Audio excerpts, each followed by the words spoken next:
Dr. Tina Huang, thank you so much for joining me on the podcast this afternoon. Thank you, Joshua. I'm so happy to be here. Great.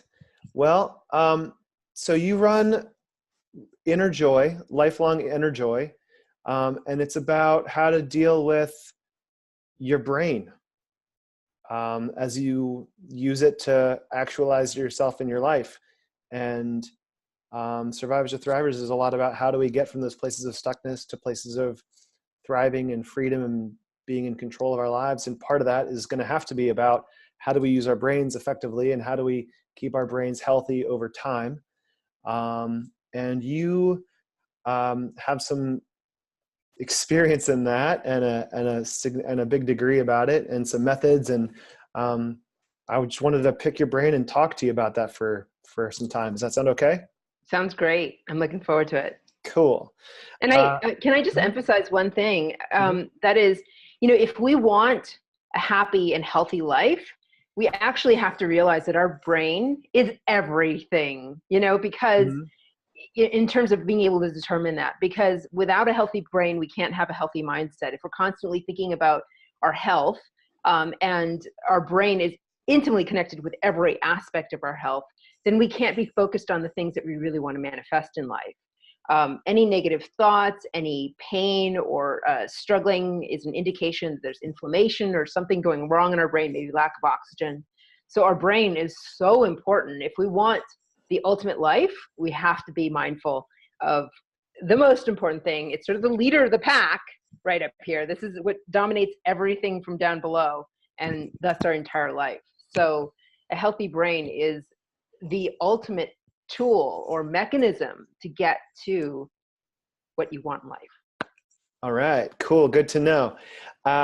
So that makes me think about, I got a lot of questions from what you just said in and of itself, but managing change as you're courting whatever it is that you're trying to create in life, and your brain has to react and adapt to the environment that it's in. What can you tell me about managing change? I got that off your website. Yeah. Managing change is, it is actually one of the key components we need to stay the course, right? So being resilient is another way of putting it, right? And we know that in our life, we're always going to have ups and downs, right? And I know that through my own history, and I'll just give you a little bit of background about my history, but I grew up with some pretty toxic parents that were always sabotaging my progress and so forth. And everybody else would look at me and go, your parents would never do things like that. And I would say, well, that's my reality. And what happened was I realized they were borderline narcissists, which if you know anything about those personality types or personality disorders, you know that they actually would do the kind of behaviors that they demonstrated. And because of all that negative projection. Uh-oh.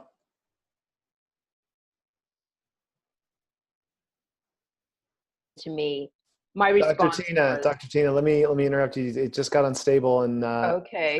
What you just said. Can you say that phrase again? Yeah, anytime that anything bad happened to me, my response would go into just like this negative spiral of like, oh, well, that always happens to me. Nothing ever good happens to me. I'm doomed. The universe is never on my side. You name the negative thought pattern, I had it, right? Sure.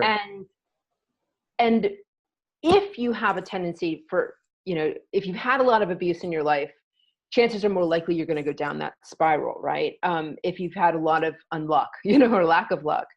But being in alignment with healthy thought patterns of, for example, if something bad happens and your thought pattern is now, well, that kind of sucked, but that's okay. What is good about this, right? Turning your brain around to go, what can I learn from this experience and what is good about this can really help you stay that course, right? And it's so important to have that resiliency and that grit to keep moving forward. Otherwise, for example, when I remember when I was applying to jobs, I would get so discouraged if I didn't get a response from 3 or 4 people. And I've heard of other people who applied to 1,000 jobs and still kept going, right? So, right. that resiliency, that ability to keep going matters. And mindset, it's all about mindset and Mm-hmm. how you frame what's happening to you. How do we stay in control of how we frame it? That's a great question. One tip I have is, again, asking yourself the question, that I just asked, which is like, what good can I see from this? How can I make changes, right? And not letting yourself get into that downward spiral loop. Mm-hmm. If you have a tendency to get into that downward spiral loop, then work with a practitioner to start resolving some of that. I help clients release those negative belief systems. And Mm-hmm. we get accumulative negative belief systems that happen through our experience, but also if we've got a lot of inherited negative trauma, then that's going to contribute to that as well.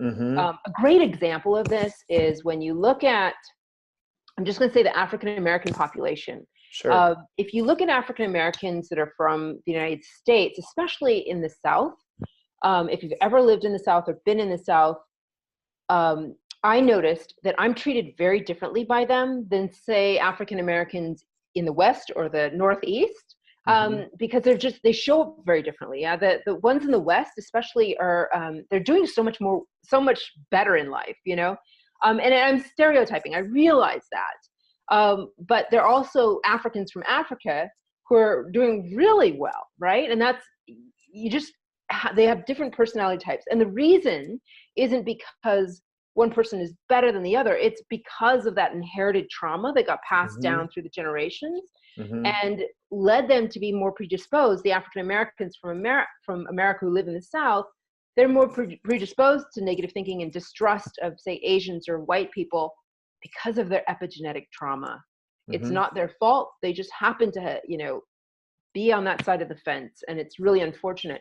But it's due to epigenetic trauma. So anytime we have I know you have a Jewish background, right? And so, you've got in your background, there's, and I don't know about you personally, but a lot of Jewish people have like the Holocaust trauma in their background, right? Yeah. And so there may be a lot more fear and anxiety due to that. And I've had a client that I helped release that fear of getting chased down and killed, which had nothing to do with her own experience, but everything to do with the Holocaust that came from her past. Right. And the pogroms from the previous 100 years or 150 years. Yeah. Yeah. My family tree gets really obscure after 100 years ago. So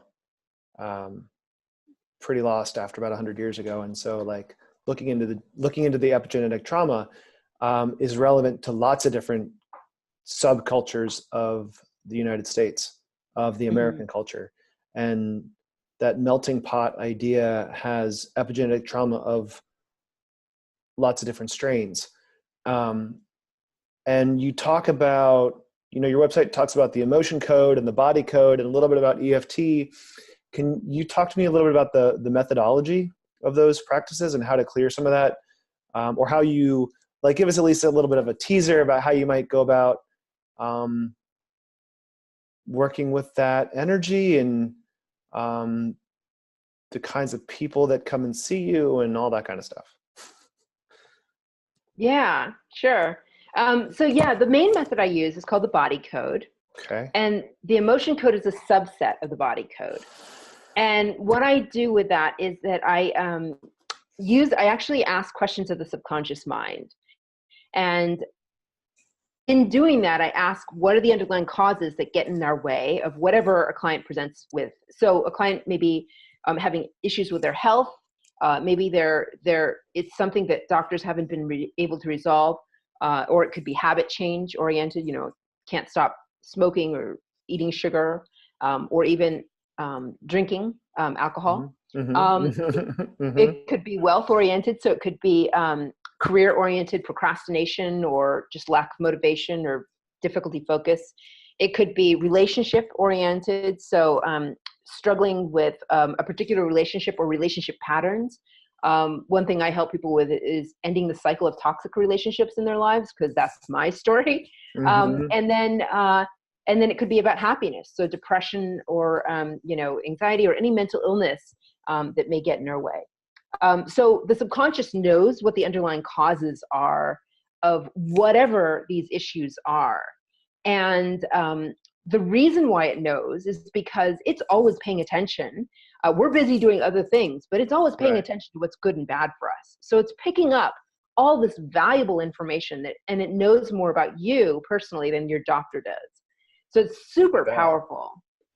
And the body code allows me to, it gives me sort of a map to look at 6 different major underlying imbalances or categories of imbalances. So we look at the emotional realm, and those can be emotions and belief systems and post-hypnotic suggestions and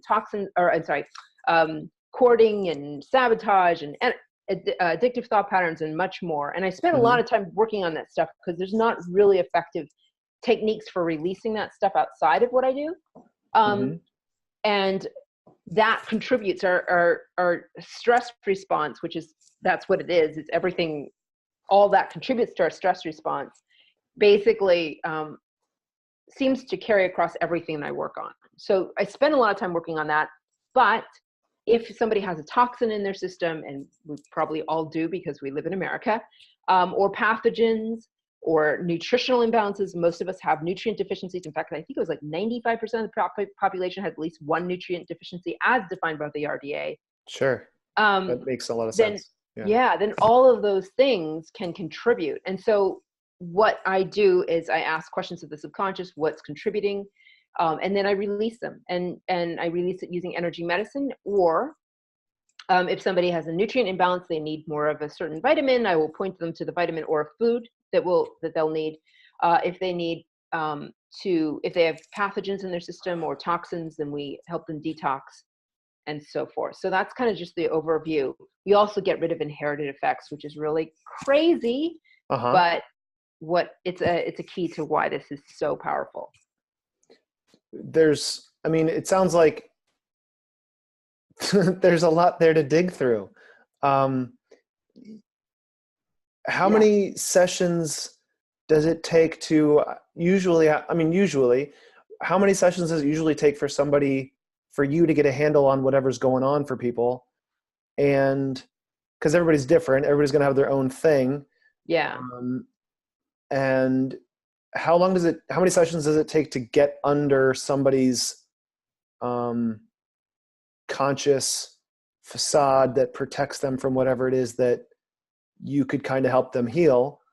And then how many sessions does it take? Like, cause I'm looking at this going like, okay, so I had a brain injury and I had a really hard time, acquiring life, as a young adult, and, establishing myself as an adult and having a job and making my own money and taking care of my priorities and managing my life. And as I'm starting to figure out where my path goes, or continuing to figure out where my path goes, I'm thinking, okay, so I want to do this thing. I want to do this thing. I want to go see this therapist. I'm looking at all this stuff online and I'm going like, this costs $140 an hour. This costs $250 a session. Like, I barely make minimum wage. Like who pays for this? And insurance only covers what Western medicine says is medicine, which is only about 2% of what is really what should be in healthcare. And so if I'm looking at like, how do I go see Dr. Tina Huang PhD? How do I think about how much money this is going to cost me?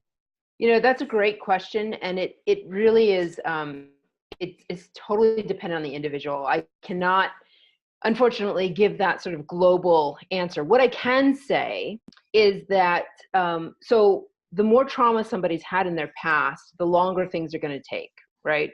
So our rate of progress sort of goes like this. And so if somebody is doing really well in the world, the number of things that they need to do to fix the problem, it's not going to last very long, or it's not going to take very long, is what I'm trying to say. But somebody with a lot of trauma, it's going to take longer to have an overall shift in happiness or functionality, right? But that being said, it's in terms of how much time it gets straight to the subconscious, it really is less than a minute. I mean, it's really quick, right? So, for example, the subconscious is always there. Like you Yeah. said before, the subconscious I is mean, always we there. can do it right now. That's how All quick it is, right. right? All right. And so, and we can later, but All right. let me just finish what I was going to say. But Please. um, what what was I going to say? Oh, so the clients normally come to me with a variety of different issues, and we write them all down. 1 second. 1 second. It says Yeah. like, all right, go ahead again. Okay. So clients come to me with a variety of different issues, Uh-huh. and we'll write them all down. And sometimes I say, is there one thing particular you feel like you need to work on first? And they may say yes, but other times they say, I'm not sure. Let's ask the subconscious. And so the subconscious guides me through this whole thing because the subconscious knows best. It knows better than I do. I had to get my ego out of the way at the beginning. So, but it helps me determine where to start. And so say a client is struggling with loving themselves, right? And maybe that's one thing on the list, but there's also trauma from childhood, right? So we may have to address the childhood trauma first before we address the loving yourself, and so forth. And we'll just go down the list of things. And so for each one of these things, sometimes it can take just like 20 minutes of work to completely clear a problem, right? Or even less, depending on what's contributing to it. But if it's a bigger issue like depression, that could take months, right? So because what happens is if we think about an issue, it's like kind of like a table, and there's all these different legs that support the table of what the issue is, right? And some people only have one leg that supports it, right? So for example, I had a client with depression, and the answer to it was that she needed more selenium in her diet.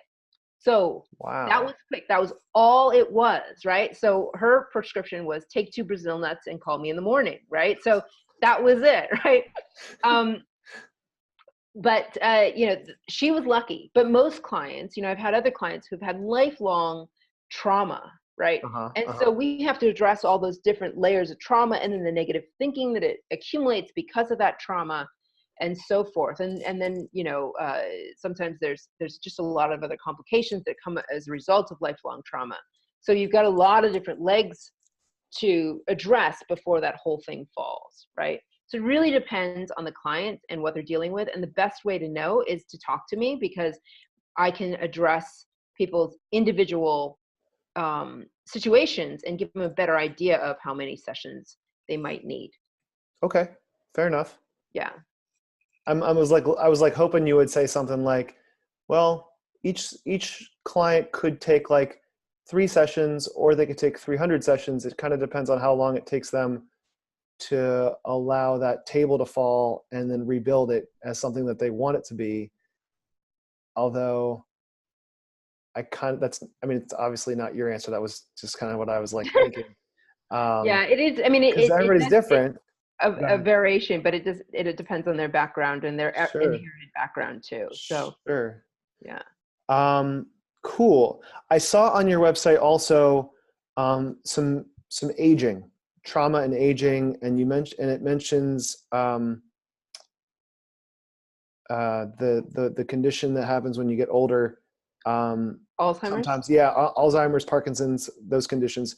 What can you Mhm. tell me about how your work might help with those types of more, I guess those conditions seem a little different to me because they're not as much about thinking processes. They're more about biology, right? Yeah, I mean, yes, you can't completely separate those two, but because Okay, our emotional state affects our biology. sure. Um, but that being said, yes, I am actually, one of the things I do is I give talks on how to keep your brain young at any age and new Mhm. hope for Alzheimer's. And I don't know if you mentioned this.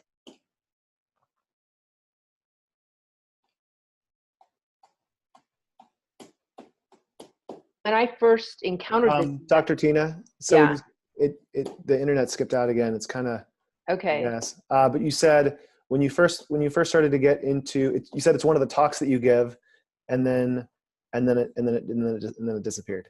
Okay, let's try that again. Thanks. So one of the talks that I give a couple of talks on how to keep your brain young at any age Uh-huh.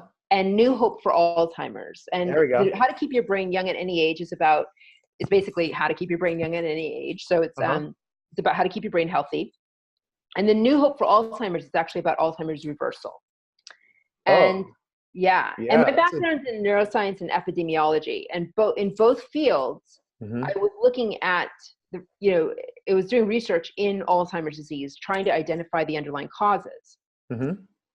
And I got really excited about the method that I use called the body code, because all of a sudden I could go straight to the person and identify those underlying causes right away. In research, it takes decades, especially when it comes to Alzheimer's disease. In fact, it's almost impossible to do, especially if you're interested in early life, which I am. So the early life risk factors that are associated with late life dementia.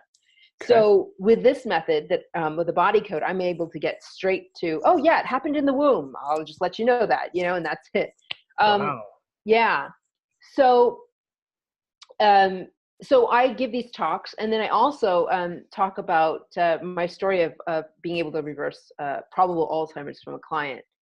And I have to say, it was one of my favorite, probably my favorite turnaround story ever. But yeah, this method is so powerful that yes, it can reverse Alzheimer's disease. And I believe that, unfortunately, that population is more resistant to doing these kinds of alternative practices. But I'm writing a book and hoping that when the baby boomers get older, they're going to be more open to it. I think they will be. And I'll have a lot more stories to share. So. All right. Well, we're creeping up on a half an hour. Do you want to do that experiment that we were talking about? Sure. Yeah. All right. I don't know what you're thinking, but I'll jump in. Let's try it. This whole experiment had to do with a demonstration of energy. Okay. A lot of people, I do energy medicine, and a lot of people I don't know. Have you ever talked about energy medicine on your show yet? I think this is fundamentally about energy medicine.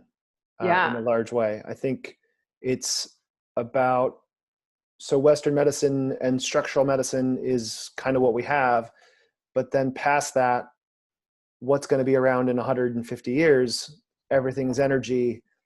Ultimately everything that I'm doing, I guess, is about how it incorporates energy medicine. Right. Yeah.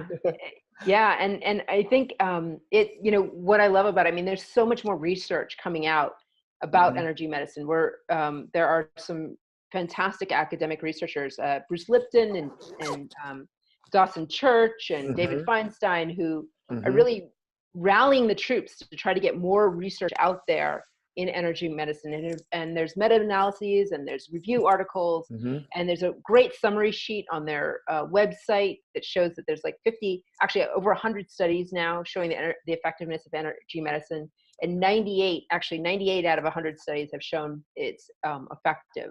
Wow. I'm surprised that there are 2 that showed it.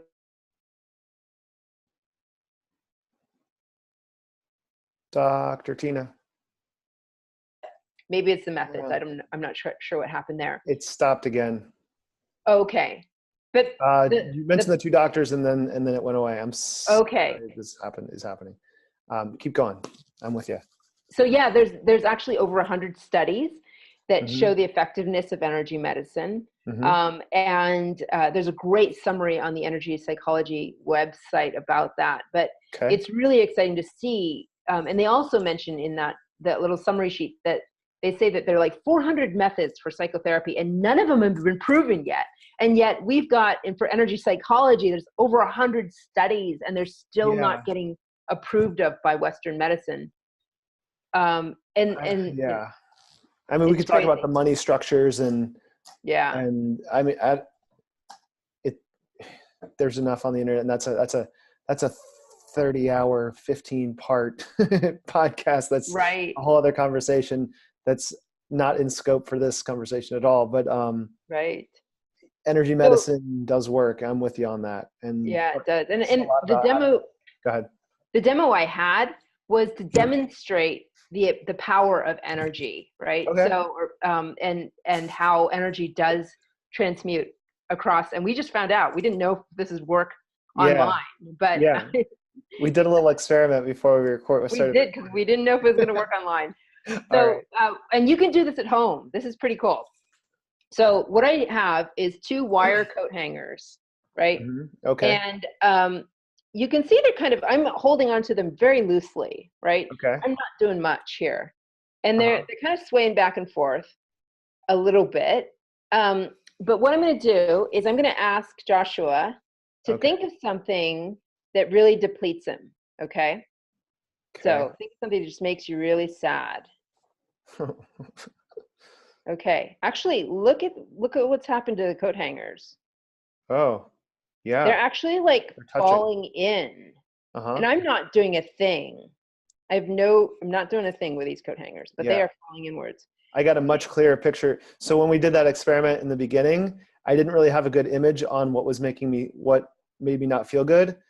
Yeah. And I got a much clearer image of it this time.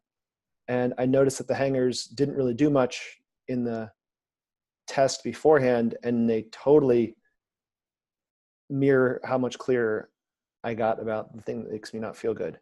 Wow. Yeah. I can tell you're really in there right now. Yeah, that doesn't. Okay. I Okay. need to pull you out though. Yeah, Okay. Can pull we me pull out. you out? And I'm going to Yes. ask you Uh-huh. to think of something that fills you with just incredible joy, that just fills you up like you would not believe. Makes you so happy. Okay. Oh, wow. Check out what's happening to the coat hangers. They opened right up. That's huge. I love this experiment. Yeah. Yeah. Do you find that it works for everybody? Okay. It's worked for everybody I've tried it with. I haven't Uh-huh. done it that many times, but I did it with my cat. I was trying to demonstrate this to some people, my neighbors who came to visit one day, and Uh-huh. it's really cool to do this like when you have a large room, Mm-hmm. because you can measure people's energy field. So you can stand back and Ooh. figure out where the edge of it is, and then where the coat hangers start to come together. And that when it starts to come together, if somebody is still happy, then that's kind of the edge of the energy field. And sometimes you don't have a room that's big enough, But Right. I decided while my neighbors were watching, my cat was all the way across the room. It was probably about 20, maybe 15 feet long room, maybe Mm-hmm. 15 to 20 feet long room. And Mm-hmm. she was sitting there purring at me. This is my cat, by the way. That's Tuk Tuk. She's Hey, sleeping. Tuk Tuk. But Aw. she was sitting there just purring at me, right? And the coat hangers were huge. I was like, oh my goodness, this is so exciting, Yeah. right? And then she got a scratch, and the coat hangers went whoop.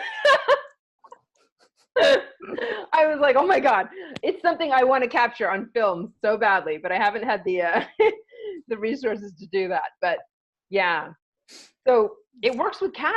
I know that, and it does work with every human I've tried it with. That's so cool. Yeah. Well, how do people find you? I Well, think my website is lifelongenerjoy.com. That's all ENERJOY.com. right. And Cool. yeah, I help Well, people with a variety of issues in health, wealth, relationships, and happiness. And two specialties that I'm working on right now are cognitive issues. Yes, cognitive, whether it's Alzheimer's disease, ADHD, or learning disabilities of all sorts. mhm. And then also dealing with toxic relationships. People who've had a lot of narcissism or borderline personality in their family and need to really come out of that relationship experience and recover. I've had some amazing stories, recovery stories, of even the narcissist and borderline person changing as a result of the work they do. It's phenomenal. So That's amazing. Yeah. yeah, we want to get people from surviving to thriving, right? Yeah. Yeah. Yeah. Yeah. Well, do you have any last thoughts? Do you have any inspirational ideas to follow that up with before we sign off? You know, I would say for 2019, Mm-hmm. uh, you know, it's really great to just like use the new year or use a new month or a new week to start trying to shift your focus to make something better in your life. And your life will always improve if you have grit and resilience, right? So no matter what, like if I think the most important thing to do is to keep in mind that being healthy that having that grit and resilience is really important to staying healthy. And if you're not, and to manifesting what you want in life, right? And if you're not there yet, then definitely consider energy medicine. Consider seeing somebody like me. Why make change hard? Because it doesn't have to be. It can be really easy, right? Mm. And working with a subconscious does that. So give yourself the gift of getting what you want in your life, and